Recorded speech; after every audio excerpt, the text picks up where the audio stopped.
Hello friends, welcome to रोशन की class YouTube channel. दोस्तों, आप सभी का आज की इस वीडियो में एक बार फिर से बहुत बहुत स्वागत है।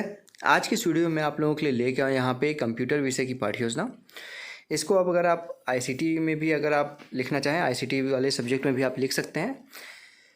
तो अगर आप लोगों को वीडियो अच्छी लगे तो प्लीज़ इस वीडियो को लाइक ज़रूर करिएगा। और ऐसी वीडियो अगर आप लोग डेली बेसिस पे देखना चाहते हैं तो कंप्यूटर की पाठ्य योजना भी अगर देखना चाहते हैं तो रोशन की क्लास यूट्यूब चैनल पे जाइएगा, प्लेलिस्ट में जाइएगा, कंप्यूटर वाले प्लेलिस्ट में जाके कंप्यूटर पाठ्य योजना वाले उसमें जाके आप देख सकते हैं। ढेर सारे आपको वीडियोज़ वहाँ पे मिल जाएंगे।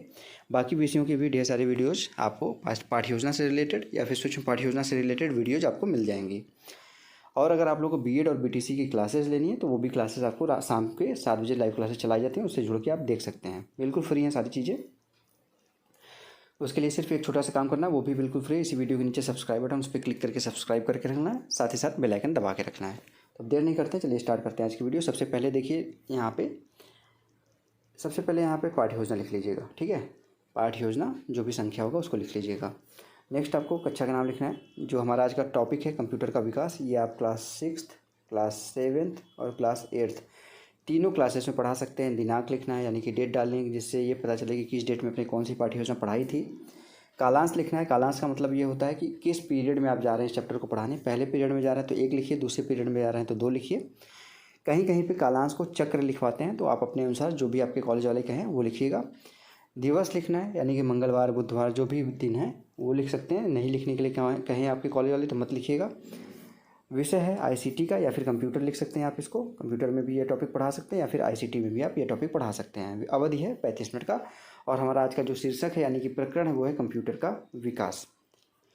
अब आपका लेसन प्लान का पहला हेडिंग आता है जिसको कहते हैं सामान्य उद्देश्य। सामान्य उद्देश्य हेडिंग के अंतर्गत आपका जो विषय होता है, जैसे हमारा आज का विषय क्या है, कंप्यूटर। इस विषय को पढ़ाने के बाद बच्चों को क्या सिखाएंगे आप, उनके अंदर किस प्रकार के ज्ञान का विकास करेंगे, उसके बारे में कम से कम 2 से 3 पॉइंट, ज़्यादा से ज़्यादा 8 से 10 पॉइंट लिख सकते हैं। तो देखिए यहाँ पे पहला पॉइंट लिखा गया है, छात्रों को आईसीटी के विषय में जानकारी देना। यहाँ पे कंप्यूटर अगर बना रहे हैं तो छात्रों को कंप्यूटर के विषय में जानकारी देना लिख दीजिएगा। छात्रों को सूचना एवं संप्रेषण तकनीकी के विषय में रुचि उत्पन्न करना। छात्रों को तकनीकी शिक्षा के विषय में जानकारी देना और छात्रों को आधुनिक नवाचारों के विषय में जानकारी देना। नेक्स्ट हेडिंग आपका है विशिष्ट उद्देश्य। विशिष्ट उद्देश्य हेडिंग के अंतर्गत आपका जो टॉपिक होता है, जो प्रकरण होता है, जो शीर्षक है पाठ का, उसको पढ़ाने के बाद बच्चों को आप क्या सिखाना चाहते हैं उसके बारे में कम से कम 2 से 3 पॉइंट, मैक्सिमम 5 से 6 पॉइंट लिखना होता है। तो यहाँ पे देखिए पहला पॉइंट लिखा गया, सभी छात्रों को कंप्यूटर के विकास के विषय में जानकारी देना। दूसरा पॉइंट है कंप्यूटर के सभी पीढ़ियों से अवगत कराना। और तीसरा पॉइंट है कंप्यूटर का दैनिक जीवन में उपयोग बताना। नेक्स्ट हेडिंग अब आपका है शिक्षण सहायक सामग्री। किन किन सामग्रियों की आप सहायता शिक्षण कार्य के लिए करते हैं। तो श्यामपट्ट, चौक, डस्टर, लपेट फलक, ये सारी चीज़ें हो जाएंगी आपकी शिक्षण सहायक सामग्री के अंतर्गत, ठीक है। उसके बाद अब आपका आता है पूर्व ज्ञान। पूर्व ज्ञान में आपको लिखना है सभी छात्र कंप्यूटर के विषय में सामान्य जानकारी रखते हैं, ठीक है सर। कंप्यूटर के बारे में अगर सामान्य जानकारी है तो उसको कंप्यूटर के भाग के बारे में बता सकते हैं, पीढ़ियों के बारे में बता सकते हैं। अब यहाँ पे आता है आपका सबसे इंपॉर्टेंट हेडिंग लेसन प्लान का, जिसको कहते हैं प्रस्तावना प्रश्न। इसको 2 कॉलम में डिवाइड किया गया, छात्र अध्यापक क्रिया, छात्र क्रिया।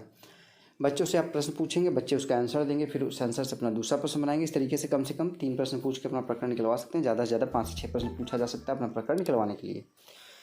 तो यहाँ पे देखिए प्रश्न जो होने चाहिए बच्चों के पूर्व ज्ञान पर आधारित होने चाहिए, सिंपल प्रश्न होने चाहिए, कठिन प्रश्न नहीं होने चाहिए, ठीक है। छात्रों, अब यहाँ पे पहला प्रश्न पूछना है, छात्रों आपने इलेक्ट्रॉनिक के कौन कौन से उपकरण देखे हैं। बच्चे बोलेंगे टीवी, एसी, फ्रिज, कंप्यूटर। दूसरा प्रश्न आएगा प्रथम कंप्यूटर का क्या नाम था। बच्चे बोलेंगे अबेकस। तीसरा प्रश्न अबेकस का प्रमुख कार्य क्या था। बच्चे बोलेंगे गणना करना। फिर चौथा प्रश्न आएगा कंप्यूटर के विकास की पीढ़ियों के बारे में विषय में आप क्या जानते हैं, ठीक है। यहाँ पे इस तरीके से जोड़ लीजिएगा, गणना करने के हिसाब से कंप्यूटर के विकास के पीढ़ियों के विषय में आप क्या जानते हैं। तो बच्चे नहीं बता पाएंगे, समस्यात्मक प्रश्न हो जाएगा। जैसे समस्यात्मक प्रश्न होता है आप सभी को पता है, उद्देश्य कथन आपको बोलना होता है क्लास में। उद्देश्य कथन में देखिए यहाँ पे बोला जाएगा, आपको बच्चों को चैप्टर का नाम बताना होता है इसमें कि कौन सा चैप्टर उनको पढ़ाने वाले हैं। तो प्रिय छात्रों, आज हम कंप्यूटर का विकास के विषय में विस्तार से अध्ययन करेंगे। अब बच्चों को पता चल गया कि कंप्यूटर का विकास टॉपिक है, उसको पढ़ाने वाले हैं आप उनको। अब यहाँ पे देखिए हेडिंग डाल दीजिएगा यहाँ पे प्रस्तुतिकरण। इसको 4 कॉलम में डिवाइड किया गया है, शिक्षण बिंदु, छात्र अध्यापक कथन, छात्र कथन, श्यामपट्ट कार्य। पहला शिक्षण बिंदु है यहाँ पे कंप्यूटर का विकास। 17वीं शताब्दी में चार्ल्स बेबेज ने एक मशीन का आविष्कार किया। इस मशीन आविष्कार से ही कंप्यूटर में आधुनिकता की शुरुआत हुई। कंप्यूटर को अब तक 5 पीढ़ियों में बांटा गया है। ठीक है, छात्र वाले कॉलम में लिखा गया। सभी छात्र ध्यानपूर्वक सुनेंगे तथा मुख्य बिंदु को अपनी अभ्यास पुस्तिका में लिखेंगे। प्रथम पीढ़ी है काल है 1946 से 1956। प्रथम निर्माण ENIAC नाम से हुआ। इसमें वैक्यूम ट्यूब का प्रयोग किया गया। इसका आकार बहुत बड़ा और वह गति बहुत कम थी और कीमत बहुत ज़्यादा थी।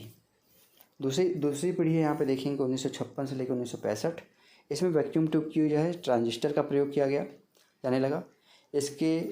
इसमें कम खर्च, आकार छोटा और गति अधिक हो गई। तीसरी पीढ़ी है 1965 से 1971। इस पीढ़ी द्वारा कंप्यूटर को IC प्रदान की गई, इंटीग्रेटेड सर्किट जिसको कहते हैं।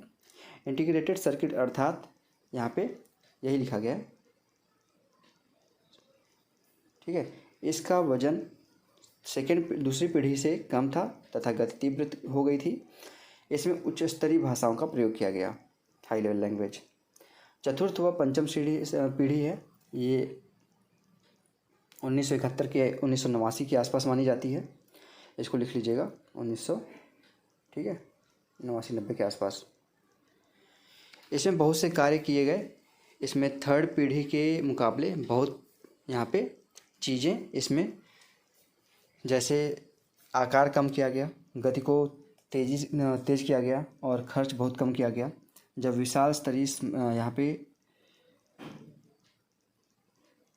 स्पीकर का भी प्रयोग किया गया। इसमें मूल्यांकन प्रश्न है, इसमें देखिए मूल्यांकन प्रश्न में देखिए पहला प्रश्न यहाँ पे बच्चों से आप पूछेंगे, कंप्यूटर का जनक किसे कहा जाता है? बच्चे बोलेंगे चार्ल्स बेबेज को। दूसरा प्रश्न है कंप्यूटर को कितनी पीढ़ियों में बांटा गया? तो बच्चे बोलेंगे कंप्यूटर को टोटल 5 पीढ़ियों में बांटा गया। ठीक है, उसके बाद तीसरा प्रश्न है प्रथम पीढ़ी कंप्यूटर का आविष्कार कब हुआ? बच्चे बोलेंगे 1946 में।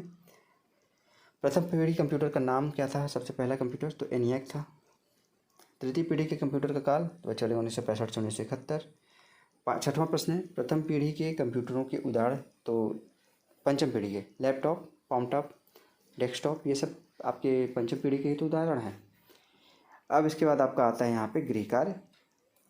गृह कार्य में क्या है कि यहाँ पे बच्चों को घर से करके लाने के लिए प्रश्न देना चाहिए और पढ़ाने के बाद गृह कार्य जरूर देना चाहिए, क्योंकि एग्जामिनर जो आपके क्लास में आता है ना, वो चेक करता है कि आप पढ़ाने के बाद ऐसा तो नहीं कि क्लास वहाँ पे ही ख़त्म कर दिए। तो गृह कार्य जरूर दीजिए बच्चों को यहाँ पे जब आप पढ़ा लें, जिससे एग्जामिनर को ये पता चल जाए कि आपने पूरी तैयारी अच्छे से की है, अच्छे से पढ़ाया क्लास को। तो यहाँ पे 1-2 प्रश्न देना होता है, बहुत ज़्यादा प्रश्न नहीं देना होता है। जब पढ़ा लिए तो कोई डर की बात ही नहीं होती, वहाँ पे ख़त्म हो जाता है आपके अंदर का डर, जो है हेजिटेशन होता है। तो गृह कार्य में देखिए लिखा गया, यहाँ पे एक प्रश्न दिया गया, सभी छात्र कंप्यूटर की 5 पीढ़ियों के विषय में संक्षिप्त में लिख कर लाएंगे। छात्र वाले कॉलम में क्या लिखा गया? सभी छात्र उत्तर पुस्तिका में इसको लिखेंगे होमवर्क को। तो ये हो गया पूरा का पूरा आपका लेसन प्लान समाप्त। आशा करता हूँ आज का वीडियो आपको हेल्पफुल लगा होगा, आपको लाभ जरूर मिली होगी।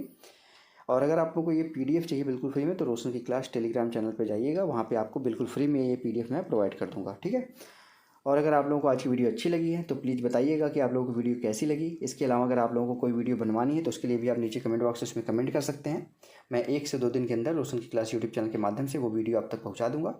और अगर आप लोगों को डेली बेसिस पे पाठ्य योजना से रिलेटेड कोई वीडियो देखनी है, शिशु पाठ्य योजना से रिलेटेड कोई वीडियो देखनी है, या फिर आप लोगों को BEd DLED की क्लासेस लेनी है बिल्कुल फ्री में, CTET की क्वेश्चन आंसर देखने हैं आपको बिल्कुल फ्री में, तो आप लोग बिल्कुल एक छोटा सा काम करेंगे, 1 सेकंड का समय लगेगा, 1-2 सेकंड का। इसी वीडियो के नीचे सब्सक्राइब बटन होगा, उस पर क्लिक करके सब्सक्राइब कर लीजिए, साथ ही साथ बेल आइकन दबा के रखिए। तो स्टूडेंट्स मिलते हैं नेक्स्ट वीडियो में, तब तक के लिए आप सभी का बहुत बहुत धन्यवाद। जय हिंद, वंदे मातरम।